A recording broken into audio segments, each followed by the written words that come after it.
Good morning again, everyone. And I'm sure everyone knows Amitabh Kant. Let's give him a very warm round of applause. He's come back home to Kerala. As we know now, he's the Sherpa for the G20 summit, the all-important summit happening in September. He was former CEO of Niti, Aayog, outstanding bureaucrat, headed the ministries of tourism, industry, gave Kerala its famous slogan, God's own country, and built up incredible India. So another round of applause for Amitabh Kant for coming right back home. Now, Amitabh, one of the things that we've been looking at in this conclave is the importance of South in terms of industry and its ability, given the fact that you're now dealing with 20 major nations. What is the opportunity, apart from India, South India has to leverage what it has and plug into this global value chain that we've been talking about? So Raj, first of all, it's very important to understand that South India contributes to about almost 30% of your GDP. Secondly, its per capita income is much higher than many other states. But more important than that is that states here have excelled in several areas. Tamil Nadu, for instance, has excelled in manufacturing. It is the most outstanding skilled labor available. In terms of a range of cutting-edge sectors. You have Telangana, which has excelled in pharmaceutical sectors. Many people do not realize it, but almost 35 to 40% of India's pharmaceutical products come from there. Kerala itself has excelled in travel and tourism in a very big way, and it's created a unique brand for itself. And Karnataka has been the services center for India for almost two and a half decades now. It has driven India's service economy. And Andhra has earlier done a lot of work in manufacturing and also pharmaceutical, but will now, to my mind, be a great area for renewable energy and for green hydrogen and pump storage, etc. So these are states which have charted their own path. And it's also important to understand that Tamil Nadu and Karnataka will be $1 trillion economies soon. In another 2 years, they'll be both $1 trillion economies. So India's ambition to be a $5 trillion economy and then a $10 trillion economy, a lot of that will have to be driven by the southern states. They will have to be the key drivers in the forefront to really drive India's growth in the coming years. And the last point I want to make is that these states have truly demonstrated outstanding work in human development indices. So the quality of life, the social indicators in health, education, nutrition have all been very, very high. I mean, compared to the rest of India, they've been way, way ahead. These are slow-moving indicators. They take a lot of time. But that really shows that work done over several years, despite changes in government, the consistency of policy on social development has really yielded results in these states. I just want a quick follow-up question. When you look at the fact of exports, for instance, since we're talking about global value chains, we had a huge bump last year. We have now plateaued on merchandise goods. It is services sectors that is booming. And this particular part of India, particularly Karnataka, has this huge IT infrastructure that has actually driven a lot of the services export. What is the next level you think this particular industry has to take? Given the fact that we have having artificial intelligence, all kinds of things, how can we leverage that to be really on top of the world in terms of these developments? So I think the South India must be the key driver of new skill creation. There's a very severe shortage of skills in India. It's impossible to get coders, it's impossible to get great product developers in India. They're very highly paid, it's impossible to get them. It's impossible to get AI and ML engineers today in India. There's a startup called Scalar, which does that, 9 months course it does. So somebody who's passed out of an IIT, and just shows the kind of curriculum we need to restructure.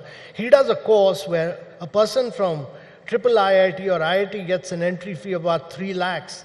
Once you've done that Scalar course, your salary jumps up to about 30 lakhs. So that really shows that there is a need to completely restructure and redesign your curriculum of triple IITs and IITs for the world of today. 30% of the skilled manpower in 2047 will be all Indians. And these are emerging areas of growth, not merely product developers, not merely AI engineers, not merely coders, but you need a new set of engineers for electric mobility, for green hydrogen, for advanced chemistry, cell battery. These are the emerging areas of growth which are going to take India to the next level of growth. Without these areas, India will never be able to become a $10 trillion economy. I mean, if you look at China, which grew at 10% plus from 1990 to 2010, its emergence is largely because it became a great manufacturer of mobiles. It became a great manufacturer of components. It became a great manufacturer of electric two-wheelers. It became a great manufacturer of electric vehicles and of batteries. So these are areas which have given a huge jump to its GDP, and these are emerging areas. The value you get from them is almost 100x of the value of other traditional sectors. So these are areas. Now the important thing about South India is that these are coastal states. And coastal states make a big difference because you are able to then import components. You are able to, in global value chain, the challenge is that you should be able to get goods from about 100 countries at the lowest cost, put them all together, design and send them out for exports and penetrate global markets. Because they are coastal states and they have good ports, these states have a huge advantage over other states in terms of becoming champions of global value chain in these areas. And I think that is really, they need to leapfrog into every state aiming to become the next Singapore of the world. Wow. They should not think of trying to compete with Maharashtra or Gujarat. Each state of South India must say that I'm going to beat Singapore. And that should be the ambition and that should be the hunger in them. Kaushik, you had a question? Right. Yeah, you talked about the South driving the growth, and already 30% of the GDP the South accounts for. But at the same time, states from South, they keep complaining about that they get penalized in terms of revenue sharing or taxation in a way that they are actually suffering because of their growth. How can the central government balance that out between South and lesser progressing North? What he's saying is the price of success. South does so well, contributes enormous amount to the GDP, but when it comes to taxes and shares of taxes, we are not there. Yeah, we don't get equal so amount. two ways. One is that we must first understand that we are a large country, so it's not possible that every state is going to grow at the same rate. Some states are going to be leaders. You need 10 Indian states to grow at 10% plus. Secondly, what the new budget has done is that states which focus on disinvestment, which focus on asset monetization, etc., has put out a huge allocation to be given to these states to benefit from. So it's actually given out benefits to states which are moving towards progressive policies. So if you look at the budget of last 3 years, what it does is it incentivizes good policies. And that is the right measure to take. Instead of penalizing, some penalization will take place because you need money to finance other states as well. Otherwise, Bihar, etc., will never be able to grow and prosper. That's important. But you are also providing an incentive for states which are moving to progressive policies in a big way. No, I want to come back a little bit about what you said about the services sector. Let's take a look at IT. So far, we have been great BPO centers. We have also software. But the next level, the knowledge level, the AI level, the IoT of things, where can we start getting to cutting edge? You don't hear of a Microsoft, you don't hear of a Google, you don't hear of this. How can India become the leaders in that when we talk of it? So Rash, to my mind, 3 basic things which we need to do is, first is that this is not going to come from established companies. Let me tell you this. This is going to come from a lot of disruption in the startup world. And therefore, my view on this is that each state of southern India must create a unique startup culture. I mean, Google, Microsoft, all these were startups once upon a time which have got huge value. Secondly, each state needs to start its own fund of funds so that it can then support a lot of venture funds so that you can spawn a lot of startups. Thirdly, each state needs to create its own fund of funds for deep tech, because deep tech is something which you are going to get into new areas of space, you're going to get into drones, you're going to get into robotics, you're going to get into health, you're going to get into startups for education and agriculture, all cutting edge. And therefore each state needs to think much beyond what central government is thinking. I mean, the state governments must think 15 years ahead of what the central government is thinking. That's the way India will grow. And to my mind, that level of disruption must come from the states, not the other way around. And secondly, as I said, completely radically rethink. Rethink not about your traditional sector, because still the thinking is that we'll do some agriculture, we'll do some textile, we'll do some food processing. No. That will never give you the value. Look at what Malaysia did. Actually, Malaysia's whole growth story is that they had a coastal city like Penang, and they were able to attract Intel to put up the first chip plant there. And because Intel came into Penang, that the whole of value addition into manufacturing in Penang took place, and Malaysia grew as a cutting-edge manufacturing destination because of Penang only. So each one of the coastal cities here need to actually become a manufacturing destination for cutting-edge manufacturing, because they have the ability to import, do value addition and re-export to the world and become a very major integral part of the global value chain. I mean, why does Shenzhen or Wuxi or Shanghai is able to do this? Because it has low turnaround time. Its ports are efficiently managed. And therefore, that is the future for these states. They're still being status quo, though they've done well compared to other states in India. But I think they need to think 10x of what they are doing. The progressive mindset should be that I'm going to beat the city of Shenzhen. I'm going to beat Korea, which has set up this, which has been able to do this. Each one of them must plan. I'm going to beat Singapore. And each state in South India is capable of doing that, because they have a huge advantage in terms of human development index. No other part of the country has that which South India has. I mean, it has invested in social indices over the years, and they must benefit from that. Kaushik? But what's stopping the states from doing so? Means you were talking about, you are actually identifying the vision, but we have been talking about these things for quite some time. What's stopping the states? It's lack of policy, lack of political will, or lack of vision, or bureaucratic lethargy? So first is that all states still have a socialist mindset. They all grown up in an era of control where government played a key role.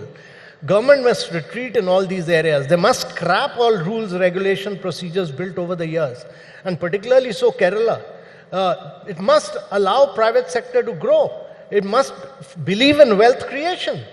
And government must do only consistent policy making over a long period of time, and government must do only health, education and nutrition. That's my belief. And that's the new political ideology which must come in. The wealth creation must happen all from private sector. Let's take tourism. This is something very close to your heart. We have not exploited the kind of potential that we have, whether in the South and the... What does India need to do? What does South India need to do? It's so rich in whatever you've talked about. What does it need to do to go to the next level of tourism? What would you do if you were tourism minister in these states? What would be the key things? Kerala, we'll talk about this state of Kerala and what we can learn from it. But tourism works on a very simple principle. It works on the principle that how do you differentiate your product from rest of the world? That means, how can you create a unique experience which you can't get anywhere else in the world? Now, Kerala had only one product, which was Kovalam. This was a very low-value destination. We used to get cobblers and garbage collectors from Manchester to come and holiday here. And we used to get charter full of flights. We stopped all that. And we created new products. The backwaters of Kerala, the houseboats of Kerala, not a carpenter was available. They'd all gone away to Gulf. We got them back to do these houseboats. We brought back Ayurveda. We brought back the traditional Kerala cuisine. Much of what you eat now, appams and stew and fish molly was unheard of. We brought back the Kerala martial art, Kalripettam. We brought back the traditional Kerala architecture. All this was being sold as firewood. The Nalkittam houses, we brought back the traditional Kerala art forms, the Mohiniyattam, the Kathakali, all that. We went back to the roots of Kerala and created a great product, and we said, this is God's own country. And what we did was to unleash. This is a state where manufacturing had totally failed because of trade unionism. How did it succeed? Because we said, and unlike Haryana, which was a product of state creating resorts, we said here the private sector will create products. And the private sector created some of the finest, the most unique boutique resorts. The state only did last mile in terms of roads, in terms of jetties, and the state only did destination marketing in partnership with the private sector. So what it shows is that every state, there can't be a better state in terms of a tourism product than Karnataka, than Tamil Nadu. All these are remarkable states. Actually, to my mind, Karnataka and Tamil Nadu have a better product diversity than even Kerala. Kerala may not like that, but you're saying Yeah, I'm being honest. Having worked in Kerala, I can be honest that these have better tourism product. There's no reason why Karnataka should not emerge as the world's #1 tourism destination. There's no reason at all. So each state has a unique ability to create a fascinating experience which comprises of, look at Karnataka.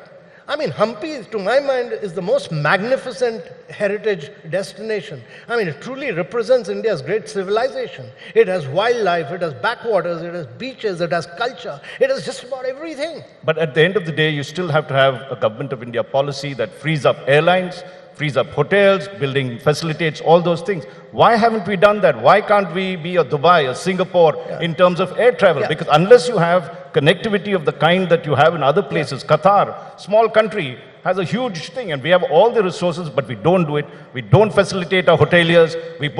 All the states put terrible laws. I'm sure that happens in the south as well. What is going wrong? And if you had the whip on your hand, what would you do? So let's not. These are large states. Let's not blame center for everything. Look at Kerala. The center refused to finance the airports in Kerala. I was a district collector in Calicut. There was a colleague of mine in Cochin. Cochin created a world-class airport, which is India's greenest airport today. All state funding, private sector funding. We expanded the Calicut airport, Kerala, and then Kerala created the Kannur airport. In a small strip of land, we have 4 airports. Let's not let the states not keep falling back on center and saying you're to be blamed. Today you have very good air connectivity. You have a Bangalore airport. You have Trivandrum, Cochin. Every state has an airport, and I think states should generate wealth, get the private sector to participate. These are unique models of private-public partnership. If we could do Delhi, Mumbai, Hyderabad, Bangalore, all in private-public partnership, why should the states not create their own airports? You're being kind to the center. You're not even saying anything what the center should do. You've whacked the states. No. Is this because you're Sherpa? No. Because I'm a believer that quite often we get into this business about states blaming center and center blaming states. We should get into this business of states being wealth creators on their own, structuring projects on their own, and driving growth. I'm saying, what does the center need to do? Fine, the states are to blame. What does the center have to do, you think? Center, I think, should really do consistent policy making with the clear perspective that government must retreat from a large range of areas, and that's been the government's philosophy. The center has ushered in a lot of reforms in terms of GST, IBC, RERA, lower corporate taxes. That's the government's policy. The central government is just the policy framework. Many of these areas like education, health, nutrition, infrastructure, the government has created 55,000 kilometers of road, the central government through the NHAI scheme. What more do you need? The rest is also state's job. Don't keep pushing that I'm going to blame center and state. Let's not get into that business. Let's say that every state, as I said, must have a clear perspective. I'm going to drive growth at 10% plus for the next 3 decades. And what is my core competency? If my core competency is going to be tourism, I'm going to be the world's best in tourism. If my competency is going to be services, I'm going to be the world's number one in. There's no reason why Karnataka should not be the world's number one, why Microsoft and Google should not emerge from Karnataka. What's the reason? The only way out is that you need to create the next generation of skills. You need to restructure your IITs and triple IITs. You need to make Karnataka the finest destination for that. And Tamil Nadu, why should it not be the Detroit of the world? You know, if you stood for political office, I'm sure most people here would vote for you, the way you speak. But Kaushik, go ahead. Yeah, I just wanted to ask you, talked about policy making by the central government.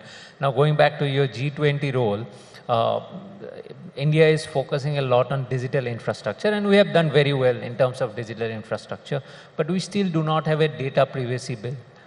How do we balance that? Because once we have such UPI from Aadhaar, everything on digital infrastructure, we have done really well in the world, but we cannot protect the citizens' right to privacy. So the data privacy bill is in its final lap. As you are aware, the earlier bill was scrapped and a new bill, which is cutting edge, designed for the world of tomorrow, is being drafted. It's better to create a law which is for the world of tomorrow rather than creating laws which are totally outdated and outmoded like we constantly keep doing. So I think it's better to wait for the data privacy law, but on digitization, India has done enormously well. India is way ahead of the rest of the world in terms of having provided identity, bank accounts, digital fast payments. We do about 11x fast payments than what USA and Europe do. We do 4x of what China does. We do about 50% of the real-time fast payments in the world. India needs, really, it's a model which we've created for the rest of the world as very distinct from the big tech model of USA, as very distinct from the GDPR model of Europe, which has killed innovation, but India has allowed private-public partnership to take place in digital. You know, that's why the cost of acquisition of customers in India has really fallen. It used to be $30 per customer before all the digitization and the bank accounts had taken place. It's come down to $1. In the United States, the cost of customer acquisition is still about $100. That's why a company like Jio could actually acquire 250 million consumers in just about 100 days. I mean, many of us don't realize this, but India is really pole vaulted in this area. That's Can we therefore be... Sorry, yes, sir. Yeah, go ahead. I have a counter question. That's perfectly fine, but before the law comes in, a robust law, I hope, but all the data that we have, it's already in government hand and in private hands, which actually compromise privacy. Means how do we protect that? Because we do not have a law still. So, India is the only country which has created a techno-economic solution for that the data is owned by the citizens of India. So account aggregator system or OECN or even your digital fast payments, the data belongs to you. You give actual permission for use, which is not the case with big tech in United States. The data is owned by the big tech. It's actually, innovation in the last 2 decades have been driven by Google, by Facebook, by Amazon, by Microsoft, by Apple, and in the case of China, by Tencent and Alibaba. Not in India. India, we created a public layer, and on top of which we've allowed PhonePe to compete with Google Pay. We've allowed Paytm to compete with WhatsApp. That's the competition taking place in the marketplace. So 40 different startups are competing with each other in the market space. It's not happening anywhere else in the world. There's been a true democratization of digital technologies in India. Let's take that to the next level, which is why can't an Indian company become like Amazon? Why does it sort of look at its own navel all the time? We have set up the base, the foundation, the India stack and everything else. All it needs is to leapfrog. Like you said, we should be world leaders in this. Why aren't we world leaders in e-commerce? So I really feel that in the coming years, you will see a lot of young Indian startups doing that kind of a disruption and penetrating global markets. After all, we've been able to create, look at what we did. I gave you the story of payment, but look at the next step. You had the next set of startups like Lending Cart, MobiKwik, all doing credit, which was paperless, cashless. And then on the payment history, you had a next set of startups like Zerodha, Grow, Upstock. Look at Zerodha. 30% of your stock market is being controlled by Zerodha in 5 to 6 years' time. 30% of the startup means that he's penetrated tier 2, tier 3, he's penetrated rural areas. And then you had a next set of startups which are doing insurance, end-to-end insurance. I used to buy an insurance policy, it used to take me 5 months, 6 months. They do insurance in 2 minutes. Digit and Acco are doing insurance in 2 months. They're all unicorns, all emergence from South India. These are all creation of South India. We've got about 4 minutes. All these, let me tell you these are unicorn models which are going to the rest of the world.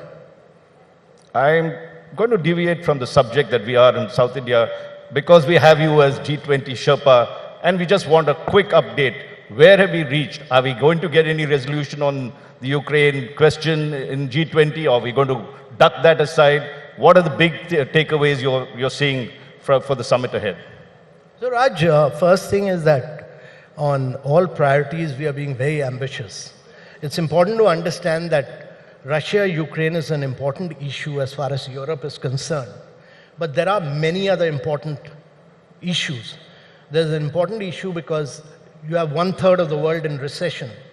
You have 200 million people who've gone below poverty line. You have 100 million people who've lost their jobs because of COVID. You have 75 countries which are facing a global debt crisis. You have an issue of climate action and climate finance. All these are very critical, very major issues of the world. So it's not possible for us to forget all these critical issues which are impacting the global south, emerging markets, developing markets, and just keep focusing on Russia and Ukraine like you are doing. That's an issue which is important, but not the most important issue for us. So we need to bring developmental issues to center stage, and that is what we are doing. We are being ambitious in all other issues.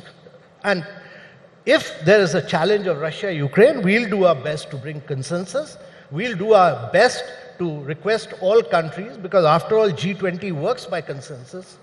And in Indonesia, actually, all ministerials had not succeeded.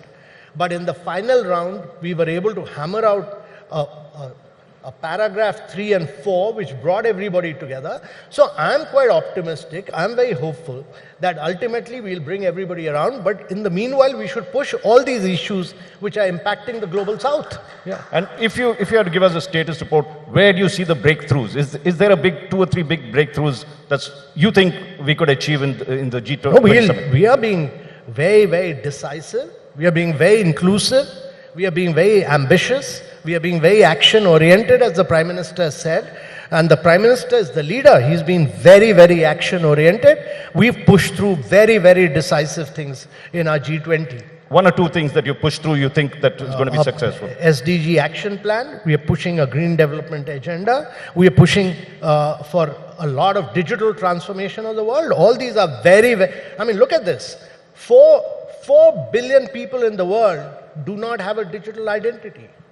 3 billion people do not even have a bank account. 133 countries do not even have a fast payment mechanism.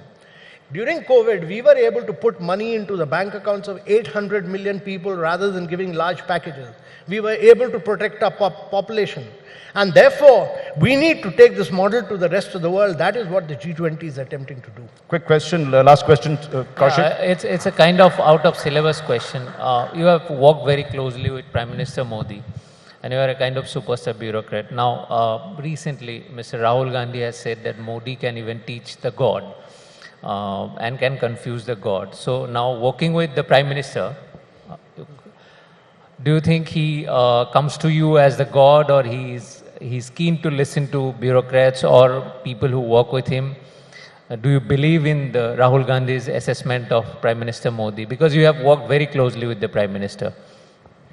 No, I don't want to get into politics. That's not my objective. But I've worked with the Prime Minister. I was a secretary, DIPP, Department of Industrial Policy and Promotion, 9 years back. So I've been working with him for about almost 9 years.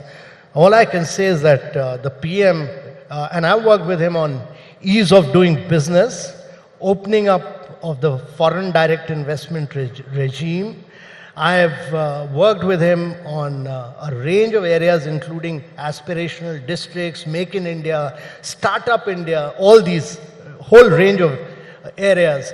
Let me tell you that when we started Startup India, there were just about 450 odd startups. Today we have 99,000 startups in India. And the Prime Minister is very futuristic. He's he's very visionary. He's a tough, hard master. He wants delivery on ground, and he ensures, and that's the only reason why we've been able to work. He believes in breaking silos, and that's the reason why we've been able to do. I mean, look at the size and scale of the transformation. It's important to understand this. I keep saying this because 40 million houses is like making a house for every Australian. I mean, 243 million water connection is like providing a water connection to everybody in Brazil, and 110 million toilets, 2.5 billion COVID vaccination during COVID. Nowhere in the world has this happened, and that's why the Bank of International Settlement, BIS, in a study has said that India achieved in 8 years what it would have taken 50 years to achieve. 8 years, what it would have taken 50 years to achieve, and actually that has been reiterated by the new Morgan Stanley study. So India's remarkable in delivery on ground. I did the aspirational district program. These were all backward districts, the most backward districts in India. Nothing was working. Far-flung, geographically far-flung areas.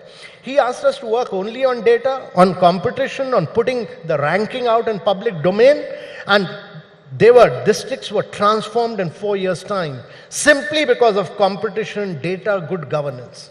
Well, let's use your slogan that you use for tourism. It's Incredible India. Amitabh, thank you very much, Amitabh Kant, for this. Ladies and gentlemen, let's give him a very warm round of applause. Thanks a lot. Thank you.